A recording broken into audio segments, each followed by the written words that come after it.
to a 7-Eleven or a Dunkin' Donuts unless you have a slight Indian accent. Poor kids are just as bright and just as talented as white kids. Unlike the African American community, with notable exceptions, the Latino community is incredibly diverse. Breakfast tacos. Got more questions, but I tell you, if you have a problem figuring out whether you're for me or Trump, then you ain't black.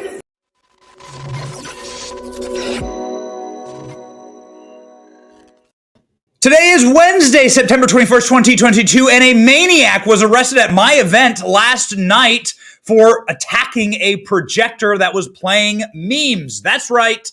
They are attacking the memes. We told you the left can't meme, and we proved it last night. Biden's rhetoric leading to more violence. A man is charged with killing a teen who echoed Biden's extremism, Republican extremism rhetoric to justify his act. This happened in North Dakota, and it is horrifying. We will detail for you on this show. While it may be funny what happened to us last night at the University of Iowa, and we're trying to keep a light heart about it, we are going to detail the horrific consequences of vilifying, demonizing, and dehumanizing half the country, which is exactly what the left is doing right now, and they know exactly what they're doing. My name is Benny Johnson, and this is The Benny Show. So here we go, ladies and gentlemen. We are on the road. We arrived in Nashville today. We are in Nashville right now, and we will be speaking in Nolensville High School. We are very excited about that, very excited about this event. Have a lot of text message, a lot of love coming in, a lot of people saying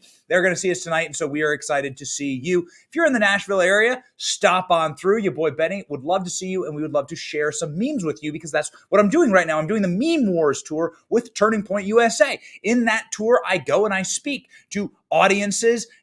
Pretty great. Got a couple hundred people showing up in Des Moines. And then we went to the University of Iowa, very liberal school. And we spoke to like a small grouping of Turning Point USA students last night. Now, during that speech, there were, the typical ne'er-do-wells sort of leftists that walked into the speech. You can always tell the leftists. You can smell the leftists. You can sort of sense like that these people aren't there for any good, and they're there to troll you, and that's okay. Actually, like the point of a liberal arts university should be to have exposure to worldviews that are not yours, so that you are exposed to something different from what you're used to. And so this is fine. I actually enjoy and I encourage, and I took photos with the Libs who showed up to hear me speak last night. Now, what do I speak about? What I speak about often on this show and regularly on social media is memes, meme culture, the culture of humor, and the culture of owning and wrecking the left. We think it's very fun on this show. We're optimists on this show. We do play memes. We started the show with a meme. And so I played memes last night. It's called the Meme Wars Tour. I do like memes. I am a connoisseur of memes, and we hire a lot of great meme makers. Donald's Advocate is a meme maker who works on my staff. We encourage you to go follow him. He's the one who made the cold open meme.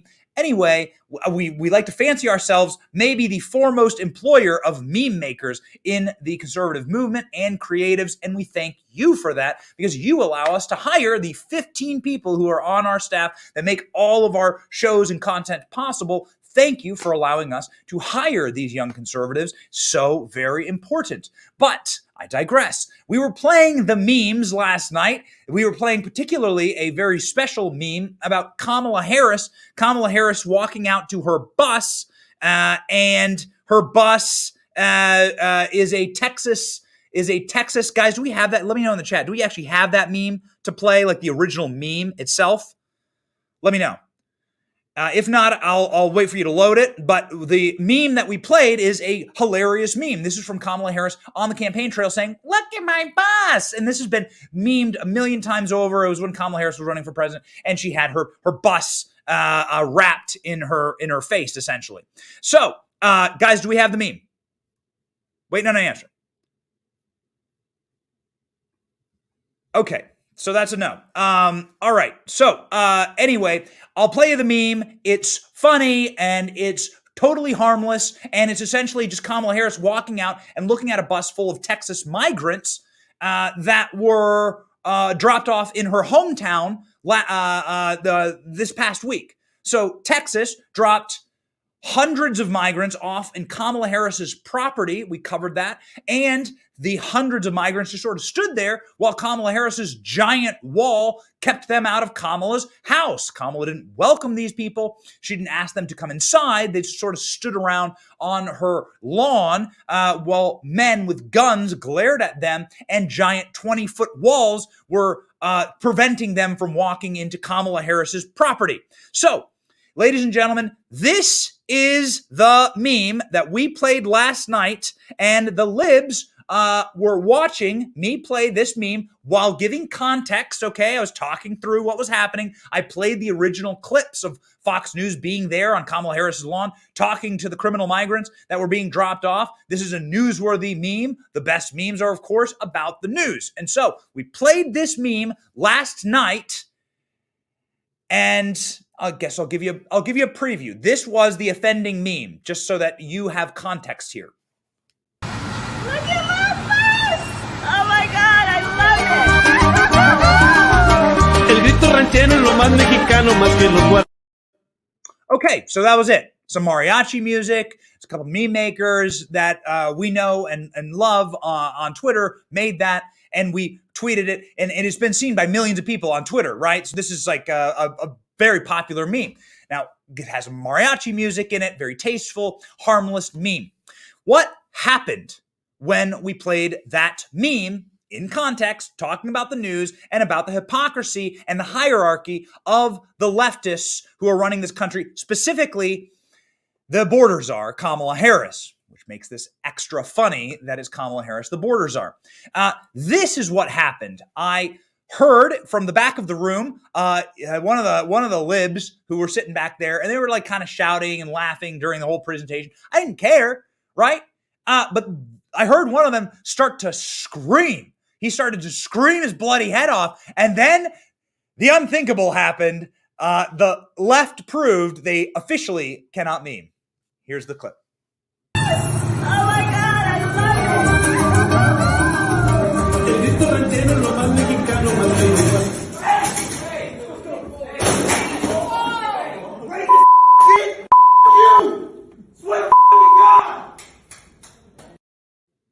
Okay, so they went through and kicked over the projector, destroyed the presentation, destroyed the ability for us to practice our free speech there on campus. I started my speech by saying, hey, listen, the reason why we're on this campus is because we agree with liberals. A classical liberal is somebody who deeply respects someone else's opinion and a right to say that opinion and their free speech.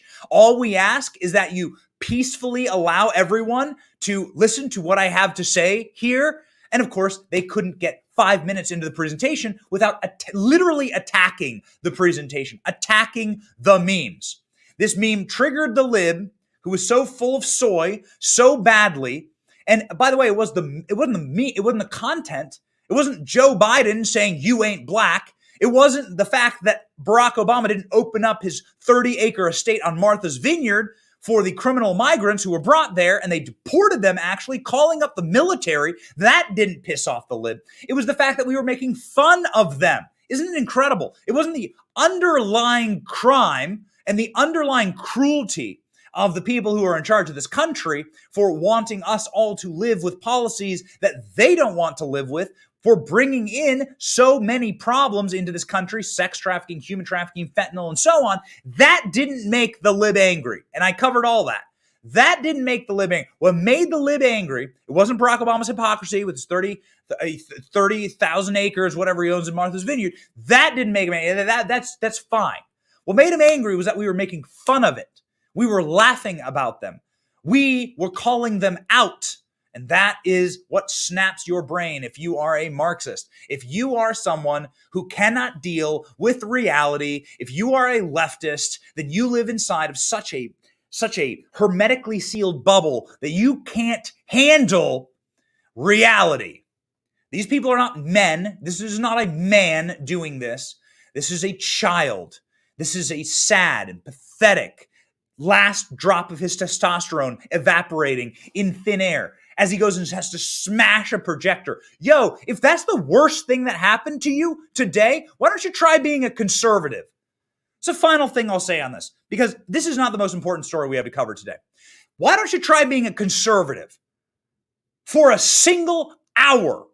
Having the entire corporate media against you, having every reporter currently working in America against you, having all of Hollywood, every celebrity, every social media company against you, having all of corporate America, this administration, the deep state, the authoritarian state, law enforcement, FBI, DOJ, having that all against you, alongside with the entirety of the educational system. How about you try to live like a conservative for a single scintilla, for a second? You're not a man. You're a child. You're weak.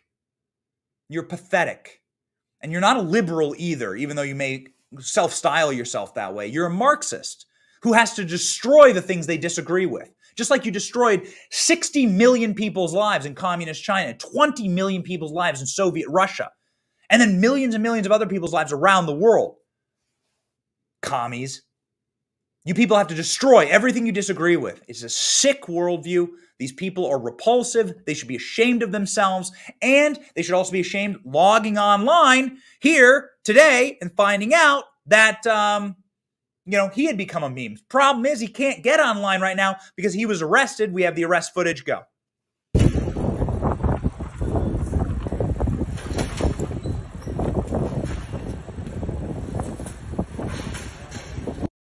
All right, so there you go. Go woke, go broke. So whoever this person was kicked the table. They smashed the projector, but didn't stop us, baby. We got another projector. We got that sucker up and online, and we finished the presentation. And I was able to tell everyone in the room that this guy just proved my point. I come here to trigger libs, and you just prove my point. You people are so weak. You're so feeble. You're so bottle-fed every single day. Your culture on these university campuses. You cannot face reality. And reality is that the world punches back hard. And the majority of the world would not stoop over if you were bleeding on the side of the road to ask you if you were okay. Life is hard. And most importantly, life is really hard for conservatives. It is hard for us online. Are you watching this show on a Facebook or a YouTube or a Twitter? Try being a conservative. Try being a meme maker on those sites, on YouTube. Try being a meme maker on Twitter. Most of the meme makers I know have their accounts banned. There's just a blanket ban on these people. All of society is set against you. Now, this is, by the way, a problem with the generations that came before us, because it didn't used to be this way. Society didn't used to function this way. In fact, conservatives used to be the majority in society, but we forgot how to fight, or lost the will, probably more accurately, to fight the culture wars. And so then you have essentially sacrificed and retreated all ground to the left. And now we are stuck having to fight back, having to work ourselves back up into a place where we can have some semblance of a culture. And so that's why I do this tour. I do the tour to, one, troll the libs, and then I do the tour to also expose them. And I'm so happy that this happened last night. Nobody got hurt, except for maybe the feelings of the guy who's now, I guess, in the clink for a hate crime against memes, which is hopefully what they booked him for. I want to get the records there from the police department. Thank you to the police, Thin Blue Line. Appreciate you for showing up. I didn't have security last night, but the police were there pretty fast and arrested the guy. So I guess there's that. We're going to have security now at the rest of our events, and maybe it's something I should have asked for. Suppose I thought I didn't need it because we were just playing funny memes. But the thing about hating memes this much and being such a seething low-T lib is that the memes, if you hate them and try and destroy them, they will come for you. And so this young man has actually become a meme in and of himself. And we have some of our favorites to play for you right now. Watch. Questions. You got more questions, but I tell you, if you have a problem figuring out whether you're for me or Trump, then you ain't black. So that's what he should have been upset about. Joe Biden saying you ain't black. He should have been upset about Joe Biden saying things like this about poor kids and white kids. Listen. Poor kids are just as bright and just as talented as white kids. Unlike the African American community, with notable exceptions, the Latino community is an incredibly diverse community. And you ain't black. Racist ass shit! You! Okay, good. All right. How about Jill Biden calling all Latinos tacos? So he called me racist. The guy called me racist, yet presumably the person that he supports for president and his wife are calling all Latino people tacos. So say it with me. See, say Broadway. The future is ours. okay, there you go. Why don't you get upset at those things? How about you get upset at actual racism?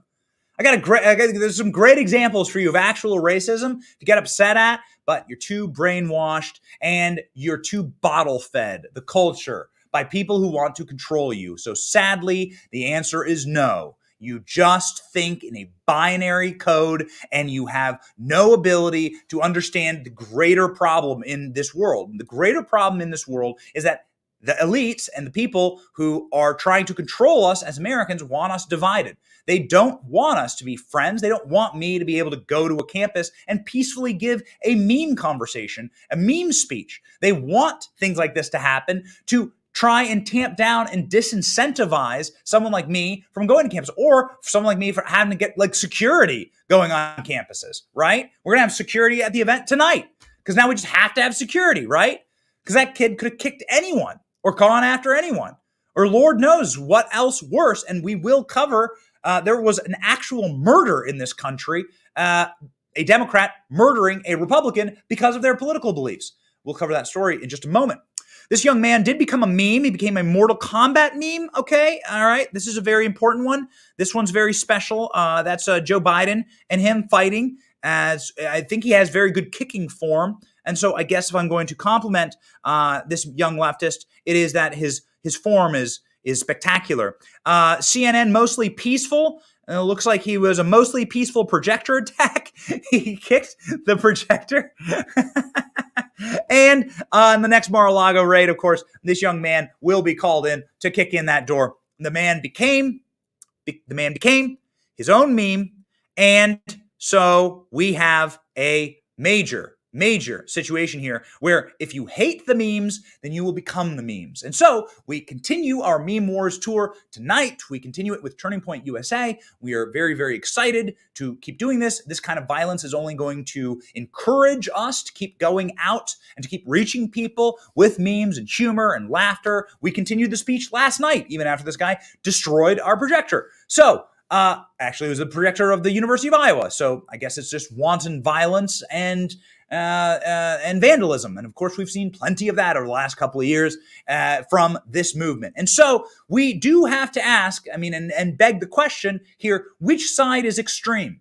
I don't know of a single Democrat that would have a problem on a campus like I had last night. In fact, I don't know a single communist who could go to any campus in America. You could be an avowed Marxist, go to any campus in America and have somebody attack your presentation, smash it so that you couldn't continue speaking. Go after actually your First Amendment right, which is really what was going on there. It was the First Amendment right that was gone after there in this event last night. That's what happened. That's what they're upset about. Free speech. That's what the problem was last night. And so let's just call it what it was. These people are communists. They don't like our freedoms in this country. They hate it when Turning Point USA goes to campuses. Tomi Lahren went to a campus at New Mexico University, and she was mobbed when she tried to speak to a Turning Point chapter at the University of New Mexico. This was last Thursday. It resulted in the state police being called to the scene. Lahren criticized the university for not caring about the danger she and her audience were placed in by a mob. The mob came after her. Lahren had this to say: "Never mind me. You don't have your tuition-paying students that were in that room to listen to a speaker, and they were in danger. We are all in danger," she said in a video she filmed after the event.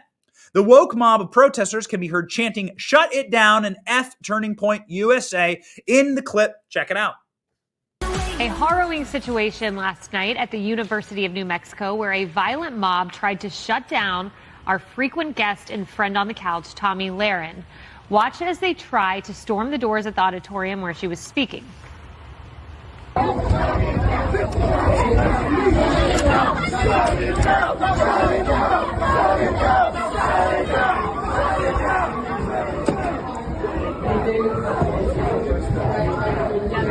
Ammunition to make us look stupid. And what do you think they're going to do? So let's make sure we're not looking. Tomi, along with her dad and several members of the Turning Point USA campus chapter, had to barricade themselves in a kitchen for nearly an hour while campus police called in reinforcements from the local and state police. Okay, so here we go, ladies and gentlemen. We have a situation here where if you were to flip this on its head, and if a bunch of MAGA kids wearing MAGA hats were to storm into the speech of, Don Lemon, I don't know who would be on campus. Like, who would make you so angry? What lib would make you so angry? Joe Biden goes and talks on campuses day and night, and nobody even shows up. Like, the protesters don't even bother to show up. The people lining the streets all chanting, "Let's go, Brandon." Like, the protesters don't. Like, nobody even shows up to Joe Biden. What speaker would conservatives have the energy or the care to even come in and protest? It's really, really depressing, and it's really embarrassing for this movement that this is all they have to do. These people are deeply miserable. They're deeply unhinged. They're mentally unwell. And it's proven time and time again in story after story after story. But we want to play, in conclusion for the first story here, we want to play the reason why we think this is accelerating and not decelerating. This man, Joe Biden, he ran on this sort of consensus, bring the country together, like have everyone be, united again. I'm going to be the great healer. I'm going to bridge all divides. And he's done the exact opposite. In fact, he's done the thing that the communists, the Marxists, and the totalitarians always do every single time they get into power. They demonize their opposition. Now, we've told you about Joseph Stalin, the kulaks, right? Like, this is classic. This is the classic kulakization of America. And what that means is they turn their political opponents into deplorables, into the enemies of the state. And you're starting to see that with, of course, the super state being turned on our movement and the structures of federal law enforcement being used illegally and egregiously against Republicans just because they're Republicans. And you see this in Biden's rhetoric. This man is an old, feeble, venal liar. He's never been someone who's united. He's only ever known division. He's a sick, warped individual. He is as warped as his fake teeth and his fake brain stem with his fake hair plugs attached to it. Joe Biden has always been a man who has used division in order to fuel his own predations for power. You may recall that Joe Biden told a majority-minority group of voters, I think it was in West Virginia in 2012, that Republicans would put them back in chains. Joe Biden has always done this. And so when Joe Biden calls the MAGA movement an extremist movement, we think that it is the grossest and most unpresidential rhetoric in American history. You remember this. Watch. Too much of what's happening in our country today is not normal. Donald Trump and the MAGA Republicans represent an extremism that threatens the very foundations of our republic. MAGA forces are determined to take this country backwards to an America where there is no right to choose, no right to privacy, no right to contraception, no right to marry who you love. They promote authoritarian leaders and they fan the flames of political violence. Well, all right. There you go. They support authoritarian leaders. They fan the flames of political violence, Joe Biden says, about our movement. Now, I would ask you a rhetorical question, but of course you can't answer in the affirmative because it's never happened.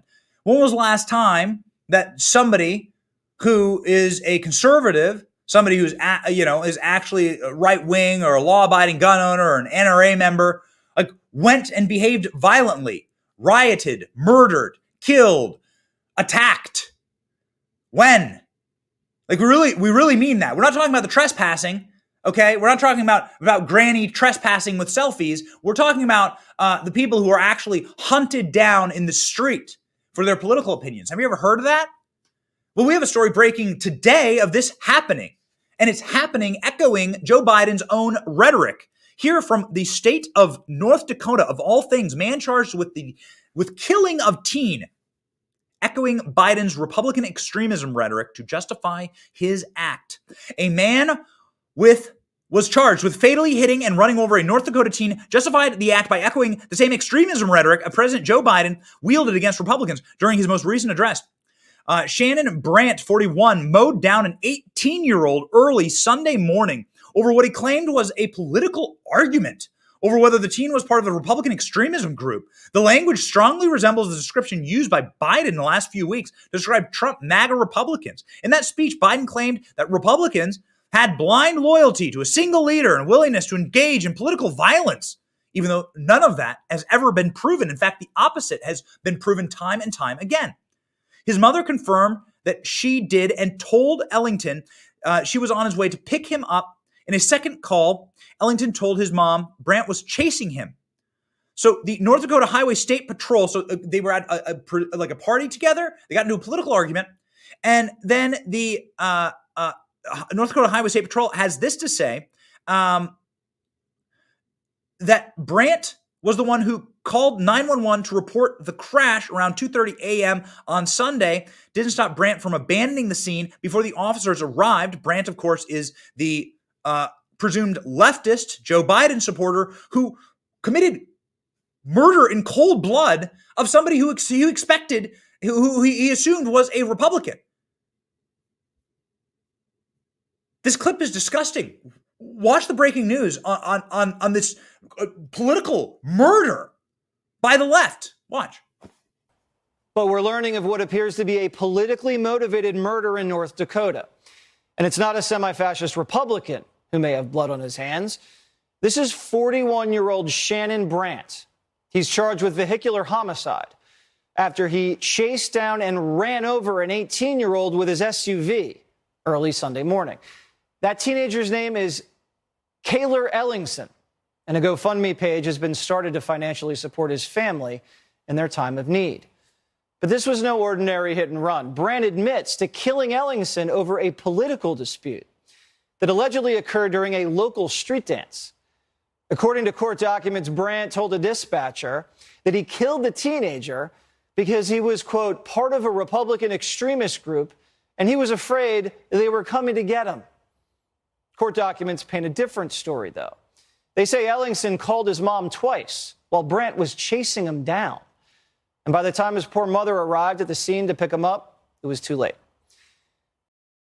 This is literally somebody murdering a teenager, a grown-ass man murdering, just like there was a grown-ass man who came after our presentation last night. Thankfully, nobody was hurt. Somebody could have been hurt. He behaved violently. This is a grown-ass man behaving violently and then using his truck at 2:30 a.m. to murder a teenager who was attempting to flee the scene, according to the North Dakota Highway State Patrol. How is this happening in North Dakota? How broken are these people? Here's Ellingson's image on screen. We don't know what to say, man. Like, rest in peace. This is sick. This young man was allegedly a patriot. He had great friends, family. Everyone liked him, based on what we've read. This story is breaking this morning. It's hitting our news feeds this morning. It's extremely dark. It's extremely sick, these people. And you don't think that this rhetoric, if you don't think that this rhetoric has deep and profound abiding consequences to the mentally unstable and to the leftist movement, you are wrong. There's a family right now in North Dakota that just lost their 18-year-old son because of Joe Biden's rhetoric. He talked about being fearful, the murderer, talked about being fearful of Republican extremism. 41-year-old suspected killer, Shannon Brandt, who admitted hitting the 18-year-old with his car over the teen's conservative views. This guy was released on a $50,000 bond. Brandt has been charged with vehicular homicide and leaving the scene of a deadly accident. So this is in cold blood. He knew what he was doing. He didn't try and administer aid. He was trying to murder this kid. And he succeeded. With the help of Joe Biden and Joe Biden's rhetoric and his dehumanizing rhetoric. Now, why isn't this the biggest story in America? Now, some people have written up what happened to me last night. This is a far more dangerous story. They are both violence, but this young man lost his life. This is extremely dangerous.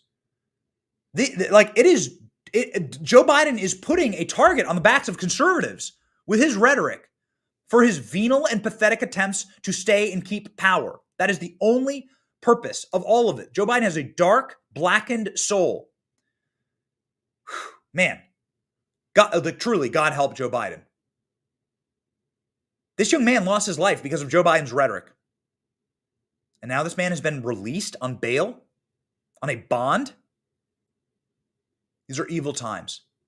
These are evil times. Keep your head on a swivel. Keep your Bible close. Go to church. Pray. Hold your children. And remember that this doesn't end by appeasing this darkness. The darkness, this is a spiritual battle. We've been covering this a lot, but this is a spiritual battle. You know, if you're not aware yet, there's a spiritual component to what's happening. This is darkness versus light. And you can go back and through and you can read the Gospels and you can really see, this is darkness versus light.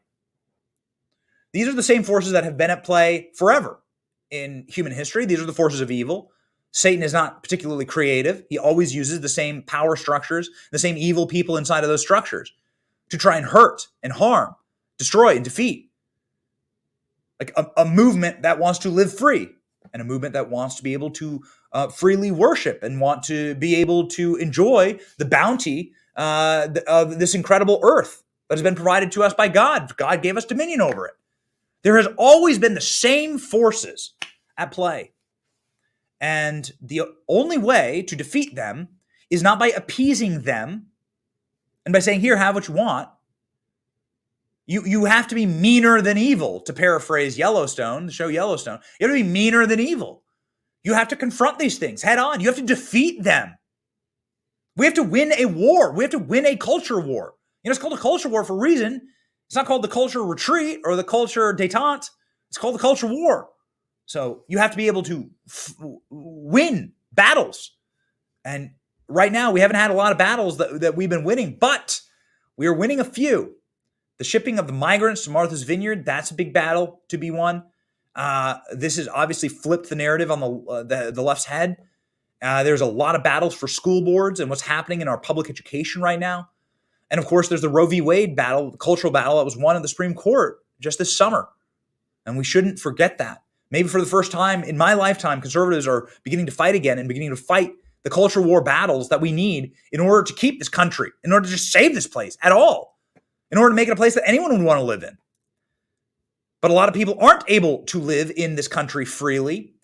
There has been an incredible increase, of course, and you've been seeing it, and we've been tracking it on the show, in violence from the left. Steve Bannon, a friend of the show, and I'm going on War Room in the next hour. Steve Bannon, a friend of the show, has been swatted multiple times, along with Marjorie Taylor Greene and Tim Pool. But all of them, just varying levels of creator. Congresswoman Tim Pool is not even a Republican. Not even I don't know. What is Tim Pool? You have to ask him. But he certainly doesn't identify as a MAGA Republican. But they've all been swatted. They're trying to attempt murder. They're calling in, in order to get the SWAT team to bust in to their homes where they live and to hopefully kill them. That's what's happening right now. Because during a swatting, the leftists, they call in hey, we got an armed hostage here.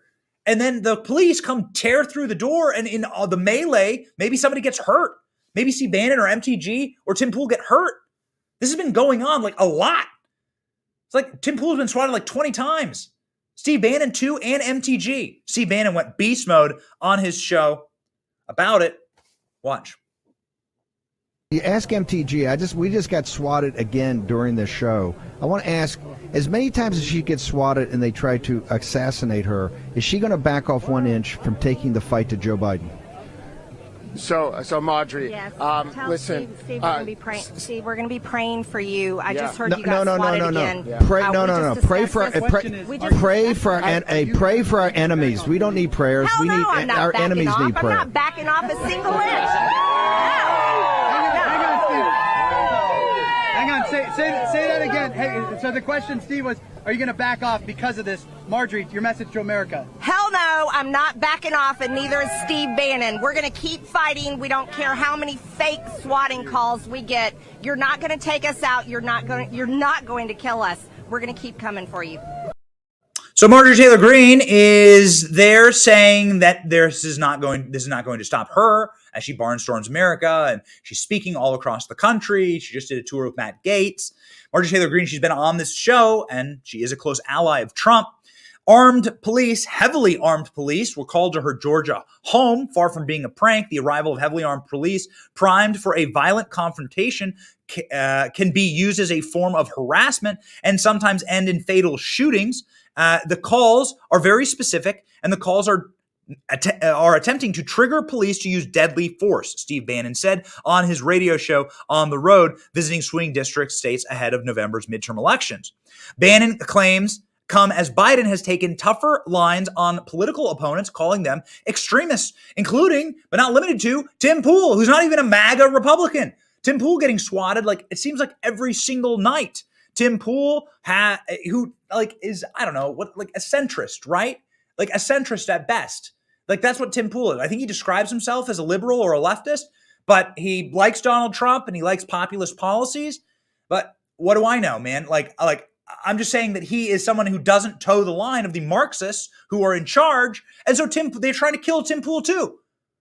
Watch. Paid more for every fire they put out. We have to evacuate the building. You better believe that you see a lot more fires. You guys, I love you.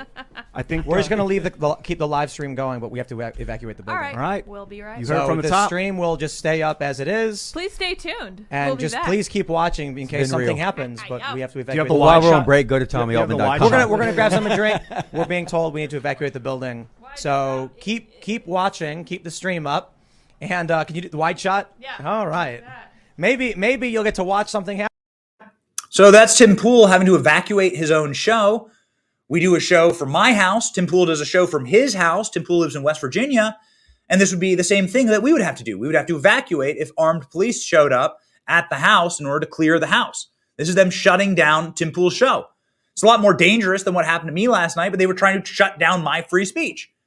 This is the tactic of the left. And it's evil. It's just the banality of evil. Now, you may have heard the story from North Dakota and say that sounds familiar. A leftist literally stalking a Trump supporter and a Republican and then murdering them. And the reason why it sounds familiar is because it actually happened in Portland. In Portland. This was in 2020, you may recall. An Antifa supporter who eventually was killed by federal authorities posted on social media in 2020 that he expected there to be casualties during clashes between left and right-wing groups in Portland. In early August 2020, the 48-year-old unemployed snowboard instructor asked his son to sell him a gun because he was getting tired of this S word. We try not to swear on the show if we can help it.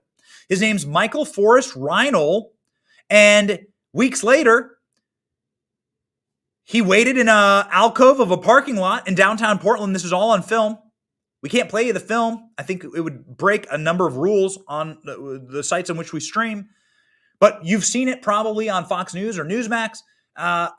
This man just exits the parking lot and then kills Aaron J. Danielson, a supporter of the conservative group Patriot Prayer.